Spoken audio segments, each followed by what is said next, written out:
Stéphane Le Foll, bilan d'un quinquennat. Bon, eh bien, merci beaucoup, Monsieur Le Foll, d'avoir répondu positivement à notre demande pour faire ce bilan avec vous. Quand vous êtes arrivé, vous avez porté de grandes ambitions sur le changement de modèle agricole, sur l'agroécologie, sur la réorientation de la PAC. Sur toute cette période, vous avez subi et les agriculteurs ont subi de multiples crises dans les filières d'élevage, dans les cultures en 2016, des crises aussi sanitaires avec notamment la grippe aviaire actuellement. Et tout ça a fait qu'il y a eu quand même une certaine érosion de votre popularité auprès de certains agriculteurs. On va commencer par le premier sujet, je pense, qui est le plus emblématique pour vous, qui est l'agroécologie. Ce sujet-là, vous l'avez porté, vous êtes parti du constat que pour réduire les phytos, on ne pouvait pas le faire uniquement en fixant un objectif avec un chiffre, donc il fallait changer le modèle.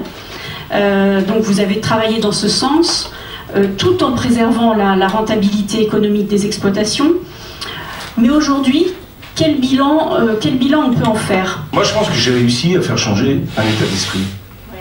Et que dans ces domaines-là, on croit qu'une loi, une décision, un règlement va changer les inerties sociales et culturelles qui sont historiquement pourtant, qui s'inscrivent dans la durée. Ça ne se passe jamais comme ça. J'ai eu affaire à toutes les demandes. On pense que pour régler par exemple les phytosanitaires, il suffit de les interdire. C'est vrai que c'est ce qu'il y a de plus simple. J'ai essayé d'aller le plus vite possible, mais je sais très bien que ce genre de changement profond, ça prend du temps, et ça prendra du temps.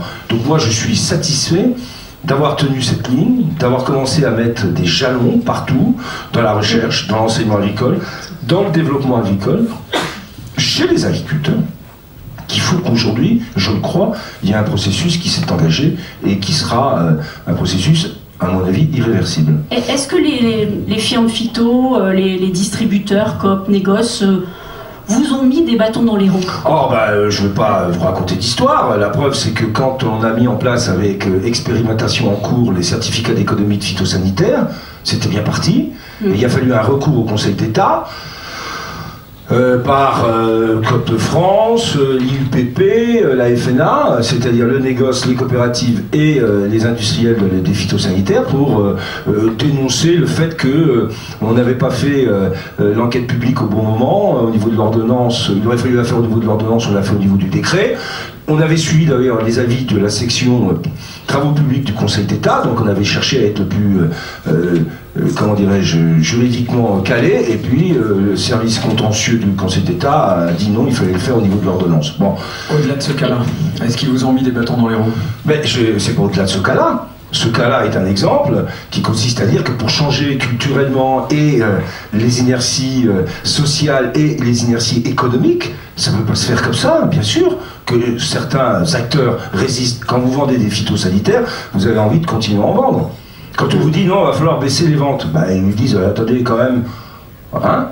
Donc oui, évidemment que j'ai eu affaire à des résistances. Et elles continueront, elles ont continué jusqu'à la fin, puisque on aurait pu perdre ces certificats d'économie de phytosanitaire qui sont pourtant un outil qui vise à responsabiliser aussi les vendeurs.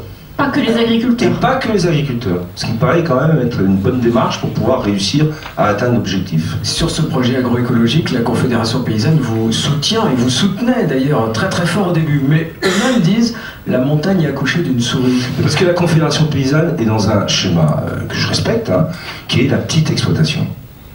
Voilà, donc c'est où vous faites des petites exploitations, où vous en faites pas. Si vous ne faites pas des petites exploitations partout, vous êtes à côté de la plaque. La Confédération Paysanne, c'est sa position historique, je la comprends et je vous dis, je la respecte. Mais je ne pourrais jamais satisfaire à la demande de la Confédération Paysanne, parce qu'il aurait fallu que je redivise des exploitations, alors que j'ai plutôt cherché à les organiser de manière collective. Alors, deuxième chapitre sur lequel on a envie de vous interroger, c'est l'aspect économique, les crises économiques. Vous n'avez pas été épargné par cet aspect-là. On a appelé ça la crise de l'élevage, c'était l'été 2015, mais grosso modo, les paysans disent on n'est pas assez payé, nos prix de vente ventes ne nous permettent pas de vivre. Alors, vous avez, à cet été-là, réuni les acteurs de toutes les filières, vous avez fait des tables rondes, vous avez même obtenu des accords, dont tous les acteurs se félicitaient à la sortie de votre bureau. Et pourtant, à ce moment-là, après, rien n'a changé. Un petit peu, au début, sur le prix de la viande bovine, 10 jours, 15 jours, et puis 2 mois après, il n'y avait plus rien. Est-ce que c'est pas là votre plus grand regret? Je suis ministre de l'Agriculture dans une économie qui est une économie de marché. Dans un marché qui est régional, national, européen, voire mondial. Bon, et qui influence l'agriculture française. Si je prends le lait, le prix sur le marché spot Frontera entre Nouvelle-Zélande et Australie définit largement le prix mondial. Donc, même dans une régulation européenne, on n'est pas à l'abri d'un prix poudre de lait exporté partout dans le monde, même si c'est que 7, 8, 10% des volumes qui voyagent, qui influencent une production tout entière. On a un potentiel de production à l'échelle mondiale aujourd'hui qui est supérieur à la demande globale, solvable en tout cas. Et ce qui fait que ce potentiel de production élevé peut dépasser la demande, et lorsqu'il dépasse la demande, les prix chutent. Le cas du lait a été un exemple parfait. Quand tout le monde a parié sur le marché chinois, en même temps, tout le monde a augmenté sa production avec une anticipation sur la demande chinoise qui a été surévaluée. Lorsque le marché chinois s'est un peu retourné, on s'est retrouvé avec des milliers de tonnes de poudre de lait en trop. Et il a fallu à ce moment-là revenir sur ce qui avait été décidé sur la fin des quotas laitiers pour essayer de remettre un peu de régulation dans la production laitière. Alors qu'est-ce qui a bloqué? Est-ce que vous avez été trahi ou empêché par je ne sais qui C'est très simple, hein. Sur le lait, ça va être parfaitement explicite. Il m'a fallu 9 mois pour convaincre 3-4 grands pays de suivre la position française. Et je pense en particulier à l'Allemagne. Et le ministre allemand suivait de ce fait-là aussi une partie des professionnels de l'agriculture allemande. Le DBV, pour parler clair, hein, qui est l'équivalent de la FNSEA en France, en Allemagne, ne voulait pas de réduction de la production laitière, considérant que le marché allait faire son équilibre tout seul, ce qui est très facile, hein, les prix baissent, puis il y a un moment où il y a une partie des producteurs qui disparaissent, ça fait partie de l'équilibre général. Sauf que là, ce sont des anticipations économiques mal mesurées par les acteurs économiques, qu'ils soient industriels en particulier, ou de manière générale de l'organisation de la filière, qui ont supposé des débouchés en les surévaluant et qui font payer tout le monde ensuite par des difficultés économiques. Donc si je regrette, je regrette d'avoir pas convaincu la Commission et les 5-6 grands pays plus vite d'appliquer l'article 221 qu'on avait négocié dans le cadre de la réforme de la politique agricole en 2013, qui s'est enfin appliqué, mais avec 8-9 mois de retard, ce qui fait qu'aujourd'hui, on a 300 000 tonnes de poudre de lait en stock. Si on l'avait fait plus tôt, on n'aurait pas les stocks encore aujourd'hui qui pèsent sur le marché. Et si j'avais pu convaincre plus tôt, c'est ce qui serait passé. Je n'ai pas pu convaincre, c'est un regret. Mais après, vous savez, quand il faut convaincre 26 pays, quand il faut faire le tour de l'Europe, quand il faut essayer d'aller arracher un accord, arracher une analyse commune de la situation, faire face à des intérêts différents selon les pays, vous voyez, ça prend du temps. Et est-ce que la fonction de ministre, justement, tout compte fait, est impossible ou ingrate dans un marché dérégulé? Alors, on ne peut pas dire qu'elle soit facile dans un marché dérégulé, parce que beaucoup dépend du marché, et donc les prix dépendent du marché, et on renvoie sur le ministre des responsabilités qui ne sont pas directement les siennes. Vous aviez annoncé avec vos collègues du gouvernement quand vous êtes arrivé que vous souhaitiez rééquilibrer le rapport de force entre d'un côté les distributeurs, de l'autre côté les agriculteurs et les transformateurs. Aujourd'hui, on se rend compte que ça n'a pas fonctionné, la LME est toujours là, il y a eu des textes de loi qui se sont succédés, la loi Hamon, la loi Sapin, qui ont été des mesurettes. Mais aujourd'hui, le dispositif actuel ne satisfait personne. Pourquoi ne pas avoir remis sur la table entièrement et créé une nouvelle loi pour rééquilibrer ça? Merci. Qu'est-ce qu'il fallait faire? D'abord, essayer de faire en sorte que le dialogue qui a été rompu à plusieurs reprises, qui est cassé, soit à nouveau à l'ordre du jour. C'est ce que j'ai fait à chaque fois avec ces grandes réunions, c'est de remettre du dialogue et de la discussion. Ça, c'était le premier point. Donc la première loi de Hamon sur la loi consommation a visé à intégrer dans les négociations commerciales le fait que si les coûts de production augmentaient, on pouvait renégocier les contrats, ce qui n'était pas le cas avant.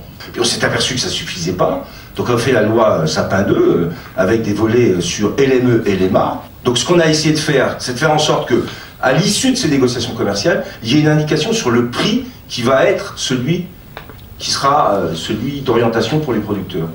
Que ces négociations commerciales ne servent pas de bataille et de joute entre les industriels et la grande distribution, en mettant de côté la production qui, elle, après, se retrouve avec les éleveurs à faire le constat du prix sans pouvoir savoir ce qui s'est passé et avoir la maîtrise de tout ça. Alors, vous parliez des coûts de production. Est-ce qu'il y aurait eu moyen de mettre en place des mesures pour davantage réduire les coûts de production et notamment réduire les coûts de main-d'œuvre, bon, toute cette notion de distorsion de concurrence entre pays voisins, hein, puisque c'est souvent avancé cet argument. Est-ce que là, on aurait pu aller plus loin? On aura été, en commençant le quinquennat, on était autour à peine de 1 milliard d'exonération de cotisations sur l'ensemble de l'agriculture. On va dépasser les 2 milliards 300 millions d'euros d'exonération de cotisations. On a parfaitement pris en compte cette idée que dans l'Europe d'aujourd'hui, il y avait un problème de compétitivité et que, je suis bien placé pour le savoir, en particulier dans l'agriculture, mais aussi dans l'industrie agroalimentaire, si j'avais pas eu le crédit d'impôt compétitivité emploi, et quand je vois certains qui le critiquent, j'ai des exemples dans l'ouest de la France et en Bretagne en particulier, où j'aurais encore perdu plus d'abattoirs qu'on en a perdu dans cette période, s'il n'y avait pas le crédit d'impôt. Par rapport aux charges, parce que les agriculteurs n'utilisent pas des phytos par plaisir, donc en fait, s'ils utilisent des phytos, c'est certainement pour protéger les rendements. Donc en fait, vous faites peut-être un peu l'impasse sur les rendements. Donc, quand vous dites, si on baisse les charges, on baisse... Alors voilà, typiquement, c'est une question. Hein. Le choc culturel. Vous êtes complètement enfermé dans l'idée que si j'ai pas de phyto, j'ai pas de rendement. Mais bon sang de bonsoir. Regardez ce qu'a fait Terra Innovia sur le colza. Le fait de rajouter de la févrole fait baisser l'utilisation des phytos de 30%. Et le rendement est le même, voire est supérieur. Non seulement je fais du colza, mais en plus je fais de la févrole. Mais qu'est-ce qui vous a mis ça dans la tête? Si ce n'est ceux qui vous parlent et qui en vendent. Mais est-ce que vous avez été voir des fermes, des gens qui sont des pionniers et qui font plus de rendement avec moins de phyto? Donc je ne veux plus entendre ça. C'est compris. Alors voilà, on a compris votre engagement là-dessus. Une question sur l'agroalimentaire, Adrien Cahuzac. Oui, alors question sur l'agroalimentaire, puisque vous en êtes aussi en charge. Donc un des objectifs, je suis désolé de vous le rappeler, mais de votre mandat, c'était de redonner des couleurs de noblesse à l'agroalimentaire français, en particulier à l'export. Or il se trouve qu'en fait depuis 5 ans, en dehors des vins spiritueux, ça marche pas vraiment, voire pas du tout. L'agroalimentaire français a cumulé beaucoup de crises, a perdu des parts de marché en France, en Europe. Comment vous l'expliquez? Je ne suis pas d'accord avec ce que vous dites. D'abord, on a vécu des crises, oui. Et en particulier la baisse de la performance des exportations sur les céréales liée aux baisses de production qu'on a connu l'an dernier, et c'était moins 30%. Je vous rappelle que quand on est à la crise, c'est moins 30% de prix, moins 30% de production. Sur les céréales, hein, global. Donc moins 30% sur ce qu'on exporte en production, c'est ce qu'on exporte en moins, et en plus, il y a les effets qualitatifs et qualité des blés qu'on exporte, donc on exporte moins. Donc ça, c'est un point, ça c'est pas de ma responsabilité directe, mais j'en accepte, je suis responsable aussi des inondations, du puits, de la pluie et du beau temps. Sur l'industrie agroalimentaire, quand je suis arrivé, je voudrais vous le rappeler, en 2012, donc 2013, combien de plans de suppression d'emplois? Combien d'entreprises en grande difficulté? Doubs, Gade, Duc de Bourgogne, partout, il y avait des entreprises en grande difficulté. Mais il y a une situation qui était résiduelle, qui était là, et qui était latente, sur laquelle il faut agir, bien sûr. Et j'en suis d'autant plus désolé que ceux qui en bénéficieront, ce sera ceux qui me succéderont. Et vous irez les voir en disant, formidable, vous avez réussi. Vous avez vu l'augmentation de la courbe des exportations. C'est la vérité. Moi, le temps de régler des problèmes d'ailleurs, et on en a supprimé, hein, des abattoirs, les difficultés des entreprises, parce qu'il y avait eu cette crise de 2008, il y a eu une inadéquation, et la perte en termes de part de marché, elle avait commencé largement avant, mais ça va repartir, j'en suis sûr, parce qu'avec le crédit d'impôt compétitivité, avec l'investissement qui repart, avec les éléments de structure qu'on a mis en place, et corriger de ces variations climatiques qui sont extrêmement lourdes, et sanitaires. Bon, on fait face à tout ça, mais je suis sûr que ça, le potentiel de l'industrie agroalimentaire français, avec le pacte de responsabilité, est en train de se redresser et que ça va repartir. Est-ce qu'il y a vraiment une différence entre une politique de gauche en agriculture et une politique de droite? Parce que moi, franchement, pourtant j'ai des lunettes, mais j'ai eu du mal à la voir. Vraie question. Venant du Figaro, ça rassure. Le paiement redistributif, parce qu'on l'oublie complètement. C'est la première fois. On allait en parler, mais allons-y. C'est la première fois dans l'histoire qu'on met de la dégressivité dans les aides du premier pilier. Bon. Et ben ça, c'est plus de gauche que de droite. J'en sais rien d'ailleurs, ça sera au Figaro de le dire, mais en tout cas, je suis pas sûr. Je suis pas sûr que ça ait été fait, ça aurait été fait par mon prédécesseur ou les prédécesseurs des gouvernements de droite. Je l'ai fait, et je suis le premier à le faire. Et ça, ça reste un élément important. Sur la dynamique collective, si on considère que la gauche c'est plus de la solidarité, du partage, et la droite c'est plus d'individualisme, ce qui ne doit pas être faux d'ailleurs, eh bien, quand j'ai remis du collectif, c'était parce que justement je voulais mettre cette dynamique du partage et de la solidarité, enfin de la solidarité, du partage dans les choix stratégiques, du partage dans les investissements. Donc vous avez mené une politique de gauche? Oh, j'ai mené une politique, oui, auquel je croyais. C'est déjà pas mal. Alors vous avez déjà commencé à nous répondre autour effectivement de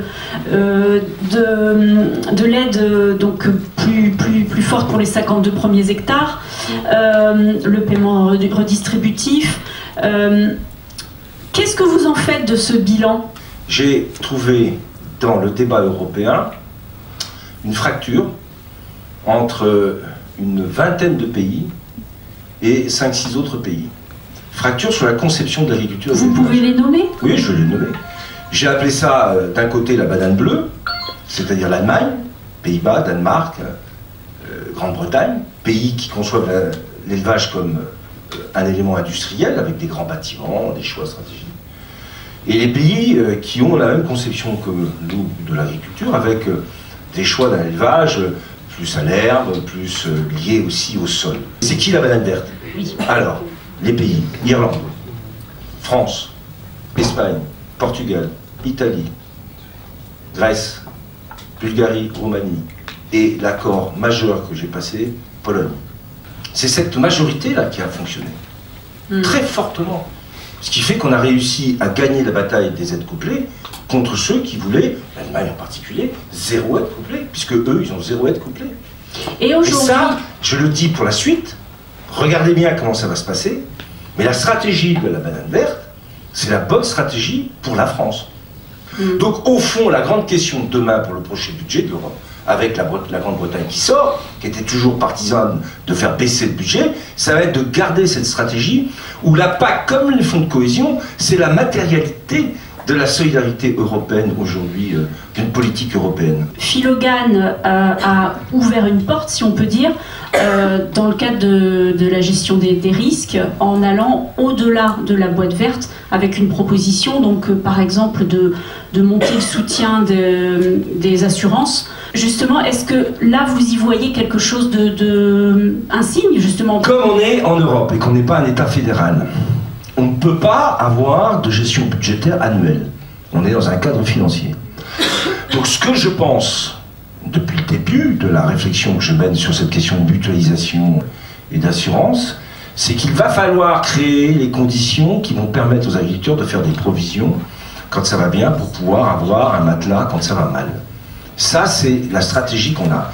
Oui, moi je suis favorable, je vous le dis, à la proposition d'Hogan qui consiste à faire baisser le taux à partir duquel on déclenche la possibilité d'avoir des assurances de 30 à 20%, parce qu'aujourd'hui, compte tenu du fait qu'on a des aléas climatiques récurrents, avec des fréquences de plus en plus importantes, des intensités de plus en plus grandes, des aléas sanitaires, on va peut-être en parler, des aléas de marché, avec une volatilité des prix, je suis désolé de le dire, mais là, en l'espace de 5 ans, enfin l'espace de 5 ans, ça fait long, et en même temps, on a eu 3 cycles d'augmentation, de baisse, d'augmentation, de baisse, d'augmentation, de baisse. Pour un ministre, ça paraît beaucoup. Pour un agriculteur, ça devient insupportable. Comment on fait à partir de là? Alors on pourrait dire, il suffit de fermer les frontières, il suffit de refaire la préférence communautaire, il suffit de dire que les prix ne peuvent pas fluctuer de plus 4-5% et tout ça. Bon, ça c'est l'hypothèse la plus radicale, la plus simple, mais en même temps qui est d'une complexité énorme à mettre en place parce qu'on est dans un marché, je l'ai dit tout à l'heure, international, qu'on ne peut plus gérer les choses comme si on n'était pas interdépendants les uns des autres, donc ça c'est une vraie réalité. Donc il faut qu'on puisse donner aux agriculteurs un signal et des outils qui leur permettent justement de mieux faire face à ces volatilités. Et donc ça va dans ce sens-là. Oui. Alors ça c'est Hogan qui le propose dans le projet Omnibus, hein, c'est ça? Oui. La France avait envoyé un courrier pour lui dire qu'on soutenait cette position. Sur le prochain chapitre, on l'a intitulé « Les rapports du ministre avec les agriculteurs et avec les syndicats ». Moi j'avais jamais vu ça. Un congrès de la FNSEA où la plupart des participants, on va dire 90%, tournent le dos, sortent les parapluies dans mon souvenir et font un brouhaha pour couvrir votre discours. Comment vous l'avez vécu? Vous avez été blessé par ça? Bon, je savais que ça serait difficile, parce qu'on est en crise. Et donc dans les crises, il faut chercher quelqu'un sur lequel on porte la responsabilité du problème. Donc c'est le ministre. Mais je ne pensais pas en arriver à avoir pendant 30 minutes, d'ailleurs j'ai pris mon temps, et c'est très rare que je lise un discours. Mais là, je me suis dit, cette fois-ci, pour la première fois, je vais lire mon discours, parce que de toute façon, personne d'écouter. C'était parfait, j'avais qu'à lire, c'était le bois, donc je vais lire. Pendant 30 minutes. Et puis je me suis dit qu'au bout de 30 minutes, j'avais fait ce que je devais faire, et je suis parti. Mais écoutez, franchement, de toute façon, tout ça... c'est maintenant du passé, j'étais très satisfait de me dire, je vous le donne en information, que c'était le dernier congrès de la FNSEA que je faisais. Le dernier. Ça, je n'irai plus jamais à un congrès de la FNSEA. Fini.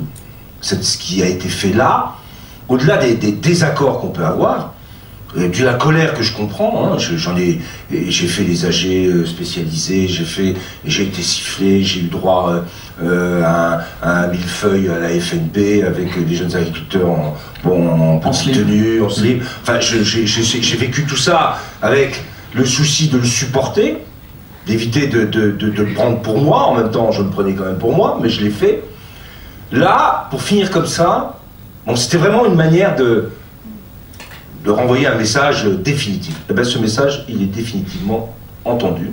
J'ai une question sur votre relation avec les syndicats minoritaires, notamment. Très compliqué aussi. En 2012, quand ils sont arrivés, quand vous êtes arrivé au pouvoir, ces syndicats minoritaires nourrissaient beaucoup d'espoir sur l'arrivée de la gauche, en espérant un plus grand respect du pluralisme syndical. Aujourd'hui, ils sont tous les trois, Confédération Paysanne, Coordination Rurale, MODEF, ils ne sont pas satisfaits sur ce point, accusant le gouvernement et vous-même d'entretenir la cogestion dont on entend parler régulièrement. Quel est votre regard là-dessus et au-delà de ça, la diversité syndicale, est-ce que c'est un poids ou un atout en France ? D'abord, moi j'ai cherché à faire une réforme dès le départ sur les élections de chambre d'agriculture, avec les difficultés que j'ai. Hein. C'est qu'il y a un syndicalisme majoritaire, et il est majoritaire à 60%. Donc c'est pas non plus, c'est pas le fruit du hasard non plus. Hein. On a fait aussi des efforts sur les répartitions des sommes du CASDAR pour ouvrir à non seulement aux syndicats minoritaires, mais surtout à tout un tas d'onvards qui agissent sur le terrain. J'ai fait FMCIVAM, CUMA, j'ai renforcé ou même des organisations comme TRAM, comme toutes ces organisations qui étaient, les CUMA je l'ai dit, qui étaient souvent pas reconnues. Donc moi j'ai fait ça.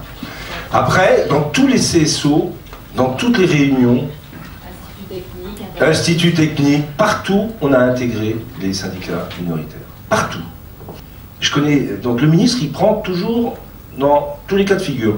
Donc il essaye de trouver des bonnes solutions, d'avancer sur une ligne politique, mais je comprends que je n'ai pas pu satisfaire le MODEF dans ses demandes pour certaines, la Confédération Paysanne, je le sais, j'en ai parfaitement conscience, mais après, faut regarder, hein, c'est ce que je leur disais, c'est quoi les alternatives, ou c'est quoi les alternances possibles? Dans notre pays, le problème, c'est que on ne regarde jamais ce qui est fait de positif. On attend toujours la suite. Vous pouvez faire quelque chose, une fois que c'est fait, c'est fini. On passe à autre chose. À force de faire ça, on suscite de l'impatience. Et l'impatience peut se transformer en colère. Et pour la démocratie, ça devient un sujet. Alors après, il y a ceux qui souffrent, dur, et qui ont légitimement des raisons de demander à ce que ça aille beaucoup plus vite. Ça, je comprends. Puis il y a ceux qui se mettent dans une forme de confort et qui sont exigeants et impatients comme les autres, alors qu'ils pourraient quand même regarder les choses de manière un peu plus objective. L'agroécologie, c'est un cap que vous avez tenu depuis 5 ans. Comment est-ce que vous allez, dans les semaines qui viennent, bétonner pour que ça vous survive? Bon, il y a un cadre législatif qui existe. Le terrain a bougé quand même. Je pense que les agriculteurs ont quand même bougé, très fortement. Alors combien de J2 aujourd'hui? 400. Ça fait, je ne sais plus, 300, 400, 350 000, 400 000 ou 500 000 hectares. Bon. Est-ce que c'est la taille critique? Je pense qu'on arrive juste à la taille critique. Limite. Et est-ce que si il n'y a pas une pression qui continue pour pouvoir accompagner ce qui a été fait, on peut avoir le risque? Alors, j'avais bien choisi, là, pour vous répondre, pour vous dire que j'y avais pensé, c'est que j'avais en tête ce qu'avaient été les CTE. Ouais. Et les CTE, c'était je te donne de l'argent et tu fais un peu, et tu fais de l'écologie ou tu prends un engagement. Tu n'as plus d'argent, tu fais plus rien. Et c'est pour ça que sur les J2E, et ça m'a été reproché, j'ai pas mis d'argent. Parce que je sais que c'est ce qui est le plus facile à retirer quand il y a une alternance. On retire le budget et hop, c'est terminé. Là, pour le coup, j'ai essayé de faire quelque chose sans y mettre de l'argent. Pour que si quelqu'un vient derrière moi, il n'ait pas cette facilité qui consiste à retirer le budget qui était consacré et hop, toute la politique fout le camp. Et j'ai plutôt cherché à convaincre sur le terrain. Ce qui est en train de se passer dans la recherche, dans l'enseignement agricole, ça va partir et c'est parti. Dernière question, vous avez été là pendant 5 ans. Vous avez trop, je sais que ça fait 10 fois que vous me le répétez. Voilà. Est-ce que vous avez été heureux tous les jours? Est-ce que vous n'êtes pas passé à côté d'un autre destin finalement, politique? Un autre ministère? Il y a eu suffisamment de crises et je pense que dans ces crises, le fait qu'il y ait un peu d'expérience a dû peser pour que je reste au ministère de l'Agriculture. Et puis maintenant que je regarde tout ça avec recul, je le regrette, mais vraiment pas du tout. Ça n'a pas été que du facile. Hein. Il y a eu tellement de choses, et encore aujourd'hui, de difficiles à gérer avec des agriculteurs logiquement en souffrance et en colère. Pour pas dire non plus qu'il y a peut-être d'autres ministères qui sont plus en capacité de permettre une évasion plus rapide. Hein. J'en ai en tête quelques-uns, des ministères comme ça, et des ministres qui ont pu ensuite partir pour d'autres objectifs. Celui-là est un ministère qui nécessite effectivement de la présence, de la réactivité, de beaucoup d'investissements. C'est mieux. C'est mieux. Voilà. Allez. Merci beaucoup. Merci à en beaucoup. tout cas. Merci, monsieur le ministre. Au revoir. Retrouvez l'actualité de l'AVJA sur www.avja-asso.fr.